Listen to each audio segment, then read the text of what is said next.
we are. Hello, this is George. And Bonnie. And it's Tuesday. The tiny road to Yeshua. Yes. Hey, just go.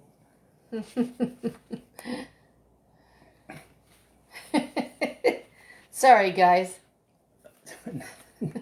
Tonight's topic is, well, it's kind of an interesting one. It's very interesting. I think it is. Of course, I'm not that bright. Hey, that's Gideon, not true. Boy, I wrote Gideon's test. No. I've never heard a preacher or any teacher talk about Gideon's test or Gideon. But they do skim over him a little bit. You ready, sweetie? I'm ready, dear. It's frozen, your phone. Go ahead. Nope, see, you're moving. I'm moving slow on her phone. That's okay. Could just Okay. be my phone. Don't worry about Let's it. get into this. Don't worry about it. Good topic tonight, dear. Gideon or Gideon's test?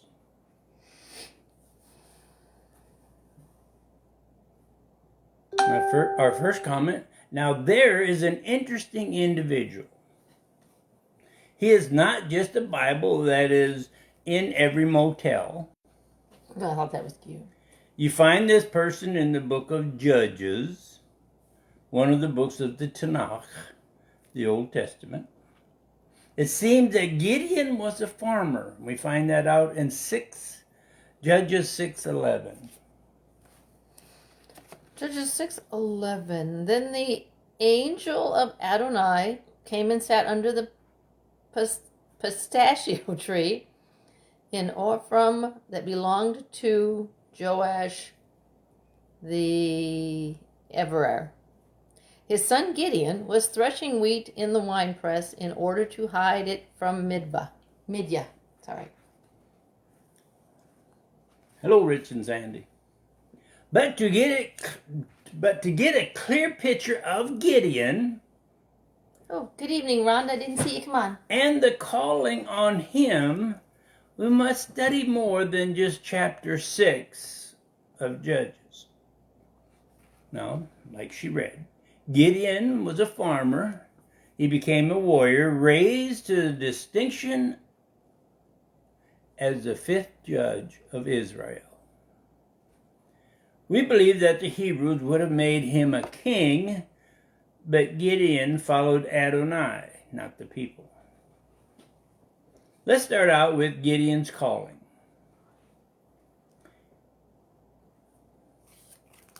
He first starts out by being scared and just farming with his clan.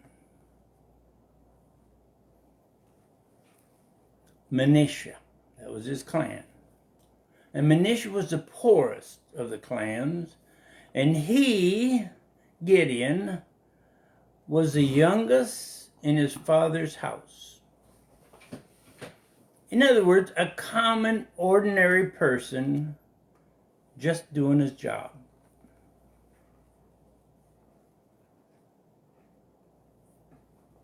Wait a minute. This farmer, sitting under this tree, is told, Judges 6:12. The angel of Adonai appeared to him and said to him, "You valiant hero, Adonai is with you." Can you imagine? Here he is, this poor little kid out there, or young man, and he just hiding from the Midians because they're scared of him, and he's hiding whatever food they get. And this stranger comes up and says, "You valiant hero." Some translations say, "Mighty warrior." Then this person tells Gideon, "Adonai is with you." Now, can you imagine? Here's Gideon under this tree, and this guy, stranger, comes up out of nowhere and says, "You valiant hero." I would imagine he went like this. Looked around and thought, who in the world are you talking to? I'm a young guy just being a farmer. That's the first thing that struck me. Okay. And we love how verse 13 starts. Excuse me, sir, answered Gideon. And that's what tickled me. Him standing under this tree, and this guy comes up and says, "You valiant hero." And Gideon's first response is, "Excuse me, sir." You can just see him going, "Are you really talking to me?" Hello. See, Gideon didn't really believe it was the angel of Adonai who was really talking to him. Think about it. If you were standing under a tree and somebody come up and started talking to you like that, would you automatically just go, "Oh, that guy knows what he's talking about"? No. He, Gideon, starts out by asking a question. Now the rest of 13. But if Adonai is with us, then why is all this happening to us? And where are all of his miracles our ancestors told us about when they said, "Didn't Adonai bring us up from Egypt?" And now Adonai has abandoned us and handed us over to Midian. He says, if Adonai is with us, then why has all this stuff happened to us? You know, he asks questions. He just doesn't go, "Oh, I know you know what you're doing." No, he asks this person that comes up to him, this stranger, if Adonai is with us, then why is all this stuff happening?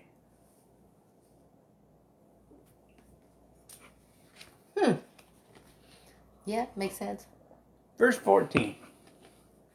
Adonai turned to him and said, Go in this strength of yours and save Israel from the hands of Midian. Haven't I sent you?" Another statement. Another bright statement. Building Gideon up, but I don't know, maybe it's just me, but just because some stranger would come up to me and say, "George, I know you can do it. We're sending you out," I'd go, "Well, okay, wait a minute." I'd have my doubts also. He was a young man and a farmer. And this person called him a valiant hero. Mm-hmm. Yeah, now 15 and 16, please. But Gideon answered him, "Forgive me, my lord, but with what am I to save Israel? Why, my family is the poorest in Manasseh, and I am the youngest person in my father's house." Adonai said to him, "Because I will be with you, you will strike down Midian as easily as if it were just one man." What a statement from this stranger to this young, poor farmer. I like the way you put that. Piece of cake. You like that? Piece of cake. Only one guy there. Gideon is told will strike down the vast army of the Midianites. And the Midianites turn out to be somewhere around 135,000 men. Big crowd. Gideon's test. This storyteller under the pistachio tree, 6:17. 6:17. I'm on the wrong page. Sorry. Gideon replied, "If indeed you favor me, would you mind giving me a sign that it is really you talking to me?" Now, did you catch that? I like this. It's not a problem. If you favor me, now this is the cute part. Would you mind? We thought that was a cute way of showing doubt without criticizing this stranger who came up to him. Would you mind giving me a sign? Verse 19. Oh, verse 19? Okay. Yes. Gideon went in, cooked a young goat, and made mitzvah from a bushel of flour. He put the meat in a basket and the broth in a pot, brought them out to him under the pistachio tree, and presented them. The guy waited there while Gideon went and cooked a young goat and made mitzvah, that's unleavened bread, and broth, and brought it out to the storyteller. That's what society did back then. They honored the person visiting. Hey, Larry and Nancy. Verse 20. The angel of God said to him, "Take the meat and mitzvah, lay them on this rock, and pour out the broth." Gideon did so. I wrote, verse 20 tells you what the stranger told Gideon to do with the meal. Now verse 21. Then the angel of Adonai reached out with a stick he was holding, touched the meat and mitzvah, and fire shot out of the rock and burned up the meat and the mitzvah. Then the angel of Adonai disappeared before his eyes. That happened. Then Gideon realized that he wasn't just some stranger talking. Or you might say, telling him some fairy tale. No, he was actually talking to the angel of Adonai. Now Gideon becomes kind of scared. Verse 22, please. Gideon realized that he was the angel of Adonai and said, "Oh no, my Lord Adonai, because I have seen the angel of Adonai face to face." Did you? His comment, and it would be a scary comment because of the way the Hebrews believed. Mm-hmm. Oh no, my Lord Adonai. Now, why was he frightened? Because I've seen the angel Adonai face to face. What was supposed to happen to him? Verse 23. But Adonai reassured him, "So shalom to you, don't be afraid, you won't die." In the Hebrew culture, it is taught that if you see God face to face, you will die.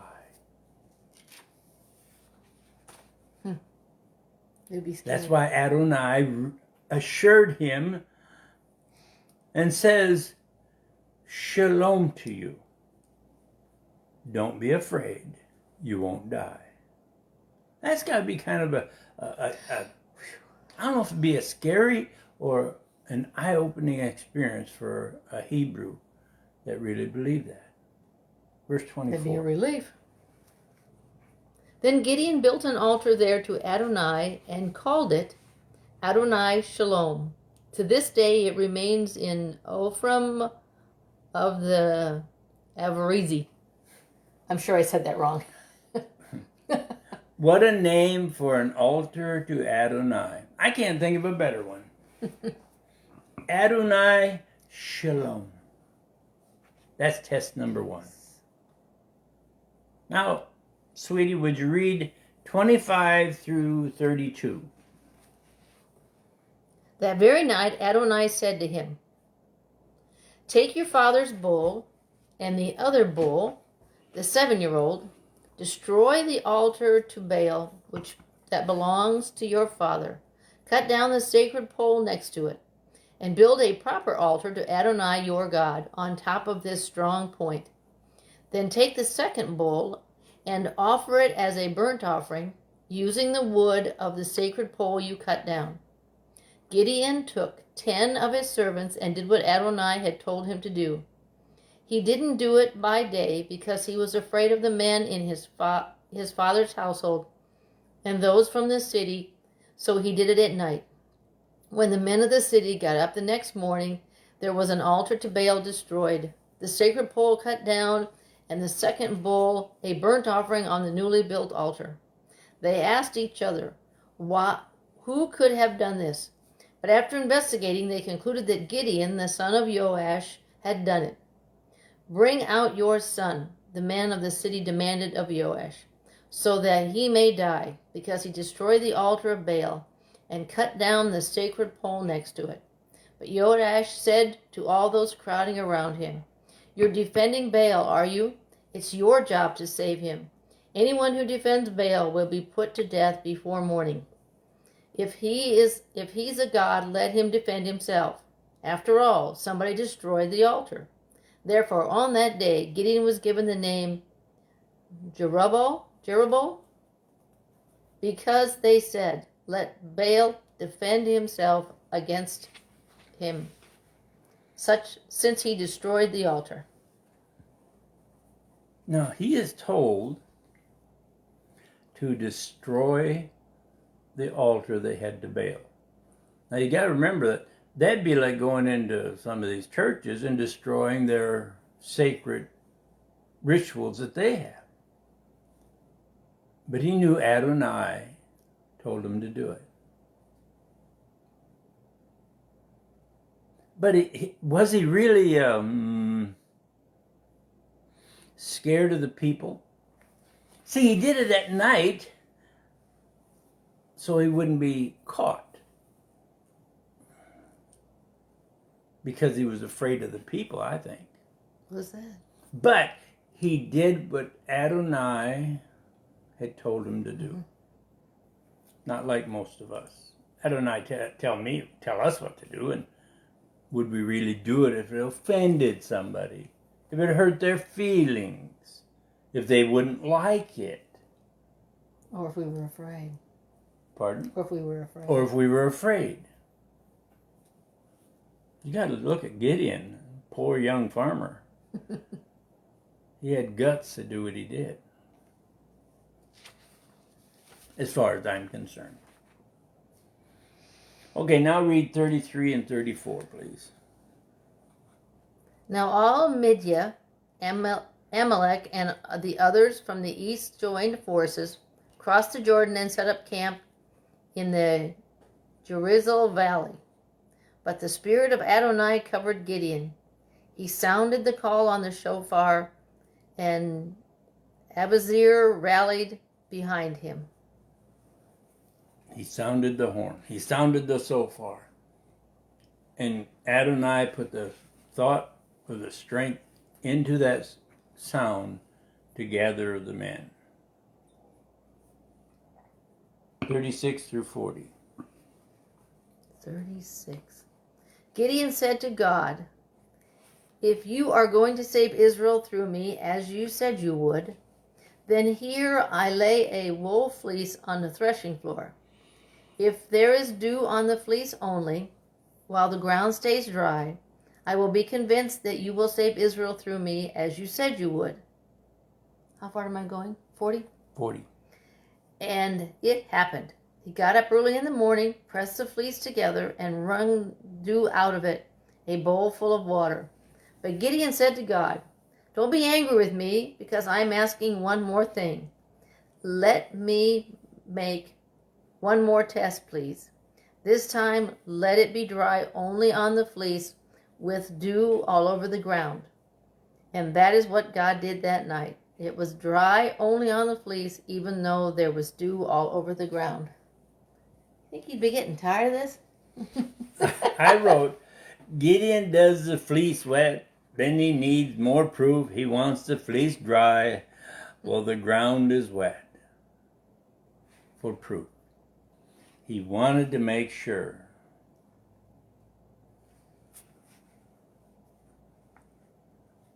That was it. Test number 2, I called that. After that, Gideon was also referred to as Yerubbaal. Yerubbaal. I can't pronounce it either. Verse 32. Still in chapter 6? Oh, wait a minute. Let Baal defend is why they called him Yerubbaal.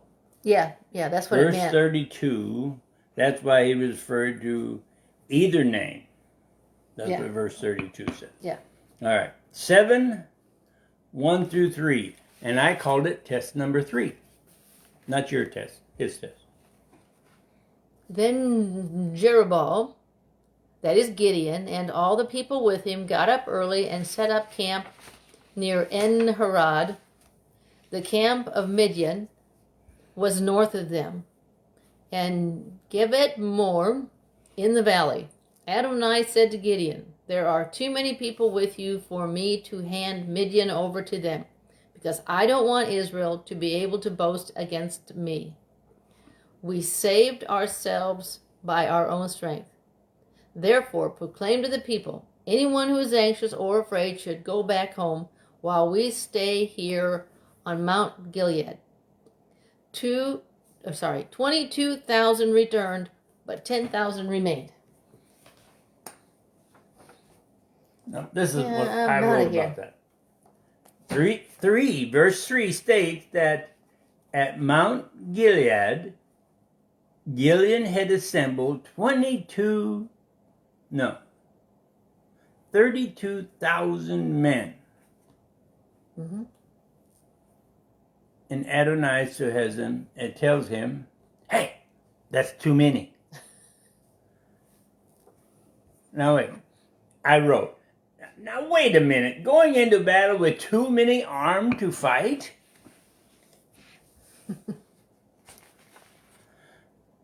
Now what in the world is happening? Gideon assembles 32,000 men ready for battle, and Adonai says too many? Their enemy has 135,000. Can you imagine a battle where you have less than 1/4 the soldiers as your enemy, and your general said 2/3 of your men go home? Now the odds are 135,000 against what's left, 10,000. Now think about it. That's less than 9%. What do you think would be going through their minds? Sir, we still have too many. What, 9% is too many? And you can imagine what his generals or his soldiers thought. Has Gideon lost it? Then Adonai takes the screening process out of Gideon's hands. Verse 4 through 8. Adonai said to Gideon, there are still too many people. Have them come down to the water, and there I will screen them for you. If I say of anyone, this one is for you, he will go with you until I say, this one is not for you. He won't go with you.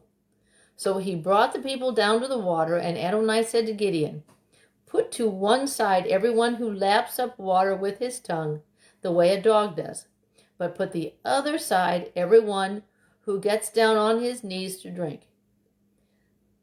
How am I going? 7. 8. 300 lapped, putting their hand to their mouth, and the rest of the men got down on their knees to drink water. Adonai said to Gideon, I will use the 300 men who lapped the water to save you.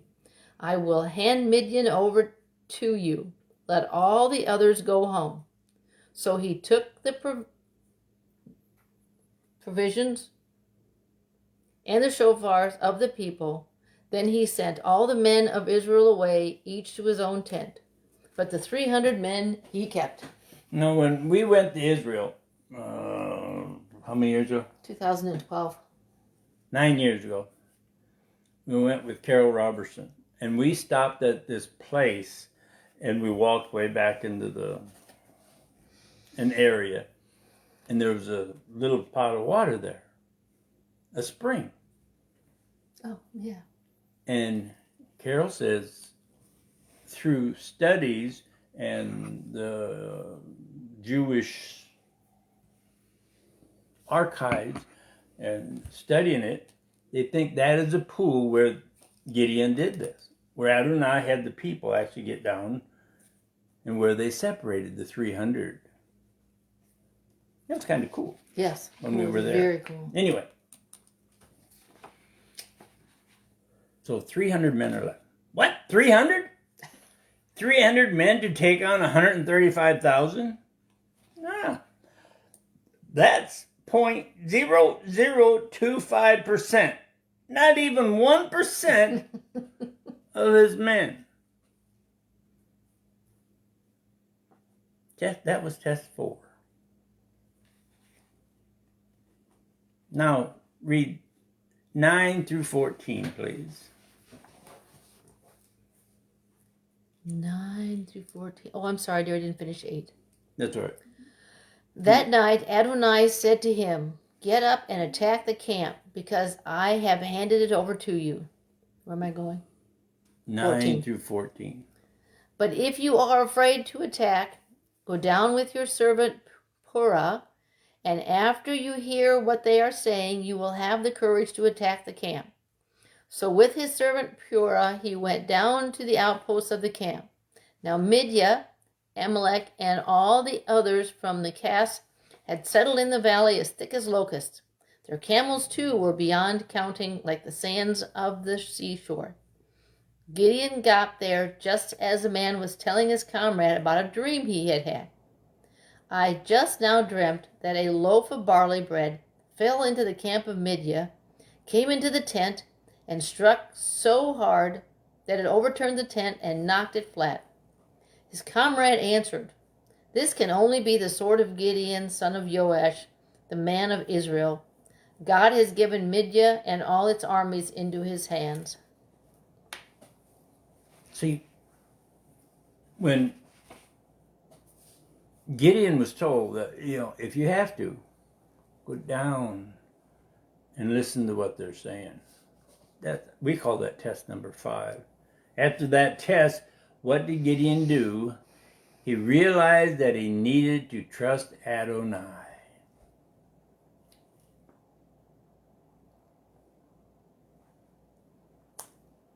Test 5.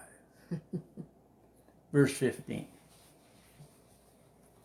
When Gideon heard the dream and its interpretation, he fell on his knees in worship. Then he returned to the camp of Israel and said, "Get up, because Adonai has handed Midian's army over to you." It's interesting. After he heard the soldiers talking about how strong Gideon was and Adonai was with them, he realized who was in charge. Gideon. He fell to his knees and worshipped. He returned to the camp of Israel and prepared for the confrontation that was going to take place. 300 against 135,000. Verse 16 through 18. He divided the 300 men into 3 companies. He put into the hands of all of them shofars and empty pitchers with torches in them. Then he said to them, "Watch me and do what I do. When I get to the edge of the camp, whatever I do, you do the same.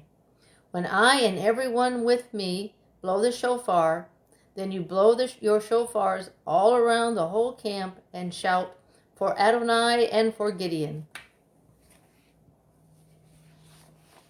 The shofars, a trumpet, and an empty pitcher with a torch in them. Tom asked a question, but I see it, but you don't. Think about that. A huge torch, so it shines bright. Even though in an empty pitcher would show a huge amount of light. But a very small piece of some kind of wood or cloth would not be that bright to be noticed by the sentry. With a large torch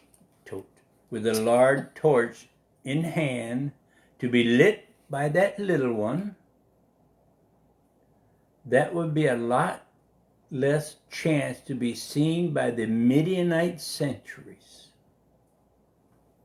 until they blew their shofars, broke their pitchers that held their torches in their left hand, it states, and shouted,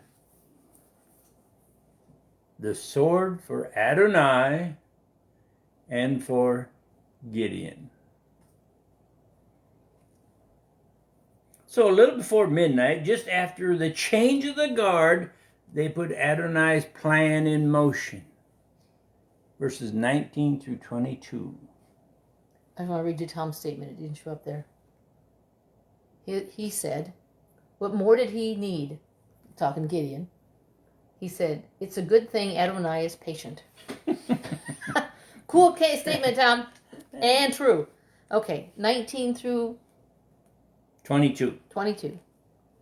Gideon and the 100 men with him arrived at the edge of the camp a little before midnight, just after they had changed the guard. They blew the shofars and broke into pieces the pitchers that were in their hands. All 3 companies blew the shofars, broke the pitchers, and held the torches in their left hands, keeping their right hand free for the shofars they were blowing, and they shouted, "The sword for Adonai and for Gideon." Then as each man stood still in the place around the camp, the whole camp was thrown into panic, and everyone screaming and trying to escape. Gideon's men blew their 300 shofars, and Adonai caused everyone in the camp to attack his comrades, and the enemy fled before Bet-Sherad, near Tezrod, as far as the borders of Avol-Mochakin, near Tibet. That's through 22. Okay. Sorry, what guys, she just read gives you a picture of for every name 300 men surrounding a camp on 3 sides. Pitch dark, it's midnight. And then it seemed like all at once, this Midianite band of soldiers thought that Gideon, I'm sure they had scouts go out and see that they had 32,000 at one time, so they probably thought they had 1,000. They were all sleeping, who weren't working. And these 300 encircled them, broke those jars and lit those huge torches, and heard the noise of the shofar, the trumpets, 300 of them echoing through the camp. And the soldiers, the Midianites, were running about in total darkness, thinking that Gideon's army was running through the camp, so they were killing whoever ran by, and they were doing it to their own people. And Gideon and the 300 stood still. The plan by Adonai. Oh, that's pretty sharp. Yes, it was. Well, Kind of interesting. They didn't even Yes. have to do anything. just make a lot of noise. About like me. Okay. Gideon sent for help to cut the Midianites off at the river Jordan. And they were somewhat successful. 24 and 25, please. 24. Gideon sent messengers through all the hills of Ephraim with this message: "Come down and attack Midian and capture the rivers before they get there, as far as Bet-Barah and also the Jordan." So all of the men of Ephraim came together and seized the rivers as far as Bet-Barah and the Jordan. 23 and 24. Or 24 and, 25. 24. They also captured the 2 chiefs of Midian, Orvan and Zev. They put Orvan to death at the rock of Orvan, and Zev at Zev's winepress. Then, as they kept pursuing Midian, they brought the heads of Ornan and Zev to Gideon, who had crossed on the far side of Jordan. That's 24 and 25. They had success. They were still chasing them. Yet it seemed, if you study and read it in chapter 8, Gideon runs into some frustration that seem to agitate him. In Ephraim, the people complained to Gideon, but Gideon appeased their anger toward him by stating, "You captured 2 of their leaders." Through those tests he had, Gideon was now using psychology of his own with Ephraim. He put out the word for help, chased Midian down because they were on the run and Midian was weakening.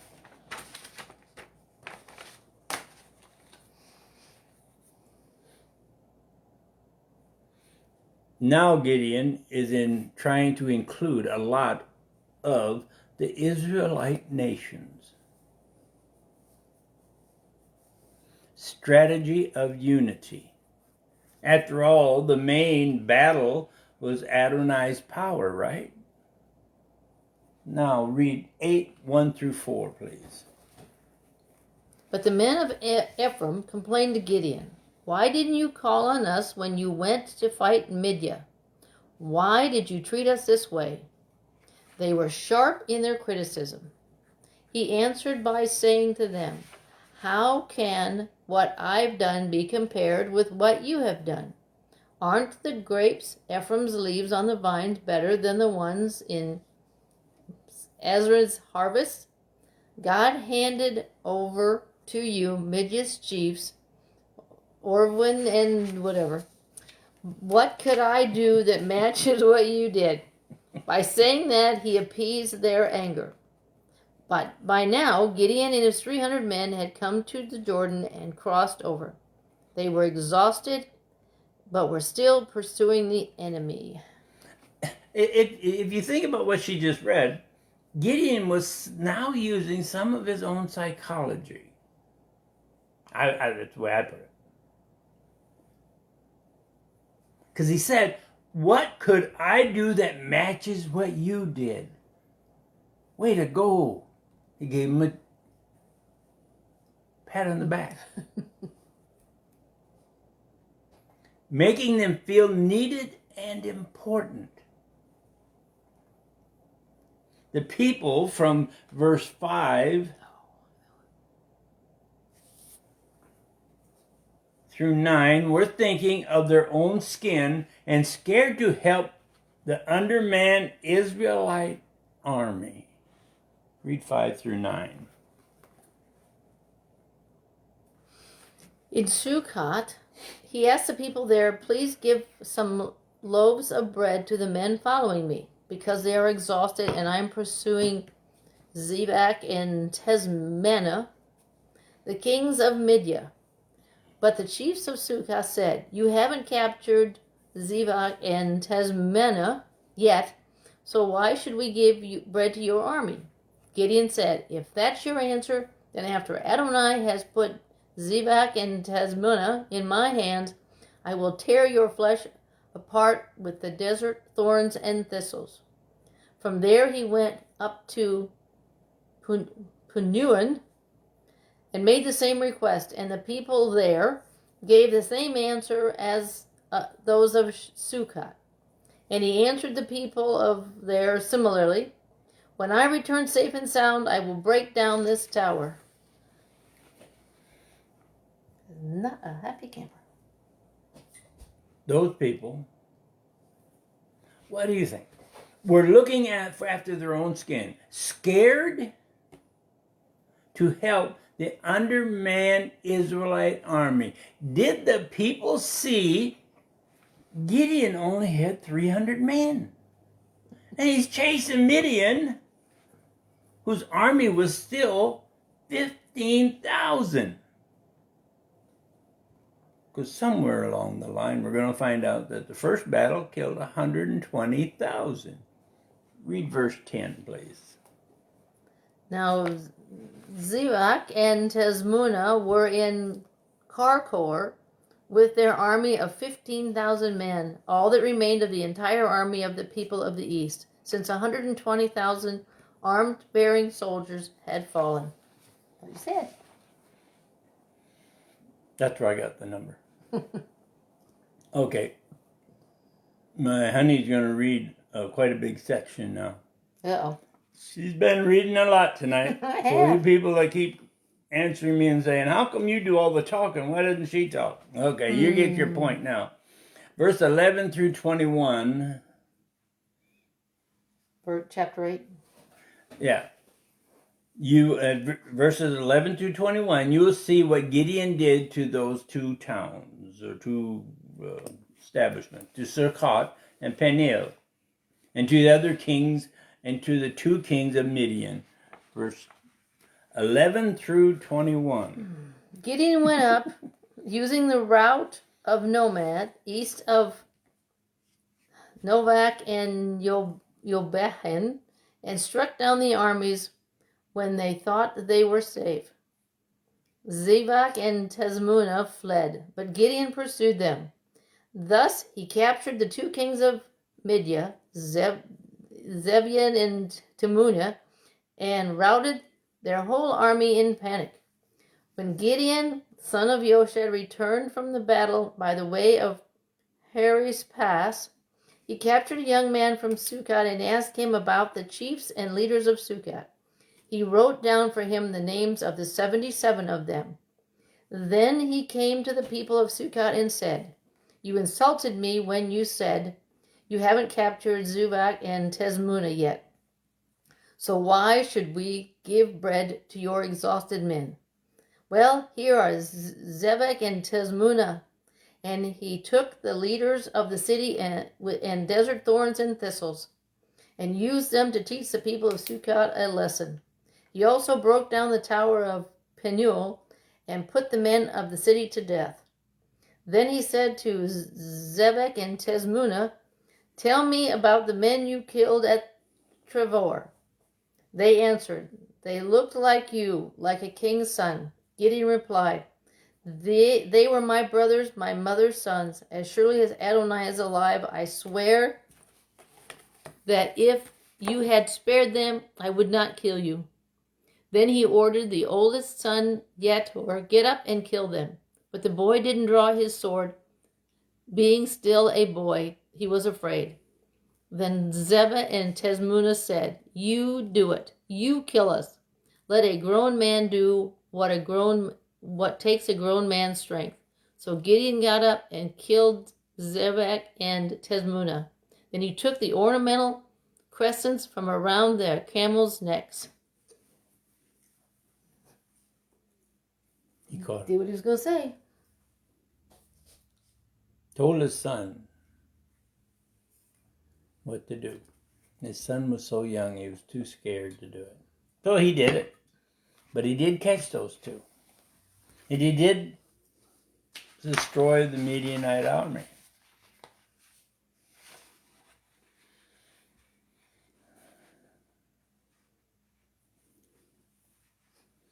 Now read 22. The men of Israel said to Gideon, "Rule over us, your son and your grandson, because you saved us from the power of Midian." They wanted to make Gideon ruler over them. Here he is, a young farmer. Verse 22 says, "We're going to make you a ruler over us." Maybe even their king. Not only him, but his son and grandson. Well, if he was their king, the kingship would be passed down. Verse 23. Gideon replied, "Neither I nor my son will rule over you. Adonai will rule over you." Now we got to go. Now, when I first read this, I started thinking, now why was the Midianites trying to destroy the Israelites. What was their frustration? We know that the Midianites had 135,000. They were going to destroy. We have to go back all the way to Genesis 25, verse 13 to get the answer. Genesis 25:13. You can make me read all those words. No, just the important ones. These are the names of the sons of Ishmael, That's listed in order of their birth. Yes. Now we're going to go back to verse, I think it's 24. I don't know. 8:24, is that where it talks about? Yes. Okay. Then he added, "But I have this request to make of you, that each of you would give me the earrings from the booty you have taken. For the enemy's soldiers had worn gold earrings like all the tribes descended from Ishmael." See, with that one sentence, we find out, by going back to Genesis 25:13, we find out that Midian society was descendants of Ishmael. And Ishmael was a half-brother of Isaac. And Isaac is the one who got the promise from God, the covenant. But they were brothers. And when Ishmael was sent away by Abraham, Isaac was given all of his good stuff. But God still blessed Ishmael with 12 tribes. My honey just read that. She could have read all the names, but they're really difficult to read, especially in the... But Ishmael, one of his tribes that came from Ishmael was this tribe, the Midianites. So I wrote, so descendants fighting each other. They came from half-brothers, and their father was Abraham. All right. Verse 24 through 26, chapter 8. Well, I read you 24 already. That's right. Read it again. It's so good, unless it's hard words. No. Then he added, "But I have this request to make of you, that each of you would give me an earring from the booty you have taken. For the enemy's soldiers wore gold earrings like all the other tribes descended from Ishmael." They replied, "We're glad to give them to you." They spread out a robe, and each man threw in the earrings from his booty. The gold earrings he requested weighed more than 42 pounds, and this doesn't include the crescents, pendants, and purple cloth worn by the kings of Midian, and the chains around their camels' necks. The booty that the Israelites took from the soldiers, because a lot of the soldiers back then wore earrings and gold to show their supremacy. They took that stuff off the fallen Midianites. And she just read, the people of Israel showed Gideon their appreciation. All he asked for was an earring. Put a cloth on the ground. He received 42 pounds of gold earrings. And I wrote, can you imagine how many earrings that would take? Verse 26 states that doesn't count all the rest of the stuff they gave him from their booty, is what they took off the soldiers. A young man from the weakest tribe, and him being the least of even of all of his own in his own family. And for some reason I wrote, now what could go wrong? 6:15, please. 6:15? Yeah. You'll go back to that. 6:15 says, "But Gideon answered him, 'Forgive me, my Lord, but with what am I to save Israel? Why, my family is the poorest in Mishpah, and I am the youngest person in my father's house.'" No wonder he was confused. Hey, Lynette. It would almost be like David when he went to fight Goliath. The little scrawniest guy. He goes out to fight him. Here, Gideon is the weakest person in his father's farming community, you might say. And he's called God used him. a warrior, a hero. Before any of this happened. That's interesting about Gideon. Okay. I forgot where I was. Now he has not only this gold, but all the other stuff. Then it seems he may have acted on his own. Yet Adonai still blessed Israel with peace, and Scripture states, verse 28,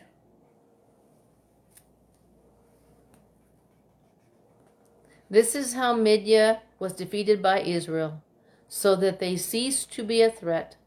The land had rest 40 years during the lifetime of Gideon. they had rest for 40 years during the lifetime of Gideon, also known as Yerubal. Y-E-R-U-B-A-L, Yerubal, son of Joash. What did he do after he had all these victories? He could have been king, and what did he do? He went home to his hometown and stayed there. But here's what I meant when I said he kind of acted on his own. He made what was called a ritual vest out of the plunder from the cloth and chains that went around the Midianite camels. Now, verse 8 of 30, he was, you might say, Gideon was kind of a busy guy. What is verse 8? Verse 30 in chapter 8? Yeah. Verse 30 in chapter 8. Now, he was a busy guy. Gideon became the father of 70 sons because he had many wives. That's why I said he was a busy guy.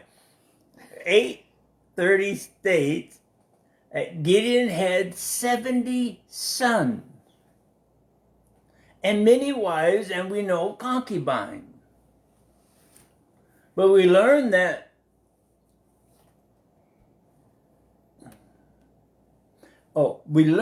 the vest he made as a tribute to that victory, I imagine he made it to honor in his mind what Adonai did to him or gave him as a tribute, but that tribute became an idol. Verses 33 through 35. 33? Through 35. But as soon as Gideon was dead, the people of Israel again went astray after Balaam and made Baal-berith their god. They forgot Adonai their God, who had saved them from the power of all their enemies on every side. And they showed no kindness toward the family of Jerubbaal, or that is Gideon, to repay them for all the good that he had done for Israel. Verse 33 through 35 is amazing in itself. Gideon died, and the people of Israel, the one who wanted to make him king, must have been lost without him. Even though he wasn't king. He was one of the judges. They turned to the sinful desires of their flesh again. They, for some reason, worshiped Baal again and made Baal-berith their god. Now I wrote this in parentheses. This is my perspective, or our perspective. They went to Baal because of the sexual sin that was not only allowed, but encouraged with the worship of Baal. Verse 32, please. 32. Gideon the son of Yodash died at a ripe old age, and was buried in the tomb of his father Joash of Ophram of Azariah. By reading that, after we read the other, we get the idea that after 40 years after the war, or whatever you wanted to call it, after 40 years and 70 children, many wives, and we know one concubine at least, he died of a ripe old age.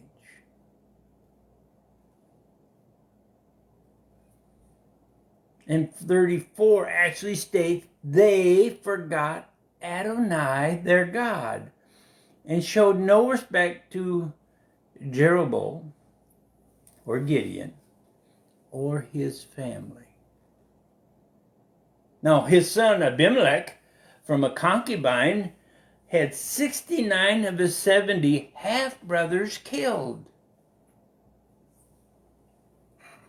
That's another part of the scriptures where he uses good-for-nothing thugs to be his followers and do his dirty work for Abimelech, the self-proclaimed king of Israel. The first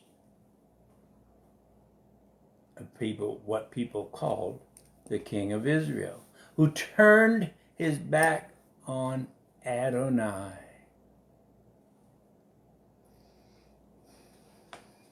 Put that in today's world. How many have turned their backs on Adonai and followed an imitation of the true Son of God?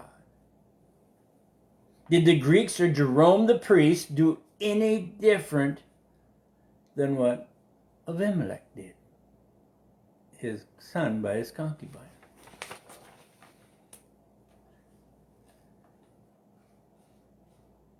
People, you can be like the nation of Israel at the time of Abimelech and show no true worship of Yeshua by turning to an imitation of Baal, a falsehood, an Asher pole, an imitational savior with any made-up name you want for your Messiah. Think about what was just stated. After Gideon, they turned away from truth. After Yeshua, look what happened. They turned away from truth to follow another Abimelech, like Gideon's son of a concubine. It was that type of belief. Now, how about you? Do you believe because of Adonai and his truth, or some priest made up name?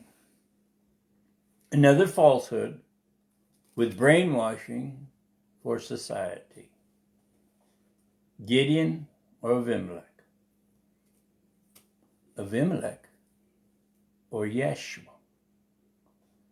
The times have changed, but the outcome will be the same. Praise Adonai and his son, Yeshua. Or go down the road with the billions who might as well be worshiping Abimelech or Baal. That's all, folks. Wow. That was a lot. That was almost an hour. I haven't talked that much since yesterday. Since yesterday. That was amazing. Well, I have no idea. This isn't what I was going to talk about this week. I had something else all in mind. It was supposed to be something else. We went over and it just didn't fit right. It just didn't work out. So we went back to this one. We went to this one. This one was supposed to be in a couple weeks. this one, I think it shows you how Adonai works. Mm-hmm. And if you really stop and think about the ending on that, following Gideon to Adonai, or do you follow Abimelech to Baal with an imitational Messiah? Well, I'm all talked out. You people have a great week. Hope you tell people about this goofy old man, bald-headed guy talking on this stupid little thing. And come back next Tuesday. Don't know what the topic's going to be just yet. We have a couple of them wrote, but don't know which one we're going to do. Sure. So why build your excitement up just to shoot it down? It's all right. You'll share with it as it gets closer. God bless and have an awesome week, guys. praise God.